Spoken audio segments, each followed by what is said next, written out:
മേലാക്കം ജസീല ജംഗ്ഷനിലെ വെള്ളമാണ്.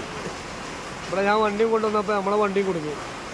വണ്ടി കൂടെ കൊണ്ടുവരുന്ന സമയത്ത് വേറെ വണ്ടി വന്ന് തിരമാല അടിച്ച് ആ വണ്ടിനുള്ളിൽ വെള്ളം കയറി. ഇപ്പോൾ ഞാനങ്ങ് സ്ലിപ്പായി. ഇതാ വരുന്നത് തരാം അല്ലേ,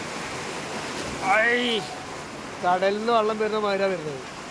ആ വണ്ടിക്കാരൻ കുടുങ്ങിയ സംശയമുണ്ട്. വണ്ടിയെ കുട്ടികളും മക്കളൊക്കെ ഉണ്ട് വണ്ടിയിൽ. ആ വണ്ടി വന്നു. ഞാൻ അടുത്ത വണ്ടിക്കാരൻ വരുന്നതാ. വണ്ടി നിന്ന് കഴിഞ്ഞാൽ വണ്ടിൻ്റെ ഉള്ളിൽ വെള്ളം കയറും. നിൽക്കാതെ അവിടെ പോയി കഴിഞ്ഞാൽ രക്ഷപ്പെട്ടു. അവിടെയൊക്കെ തിരക്ക്, അവിടെയൊക്കെ കംപ്ലീറ്റ് കണ്ടില്ല. ഇന്നത്തെ മഴ അജാതി മഴ പെയ്തിട്ടുണ്ട്. ഇനിയും പെയ്തുകൊണ്ടിരിക്കുക. ഇതോ തള്ളൽ തുടങ്ങിയതൊക്കെ.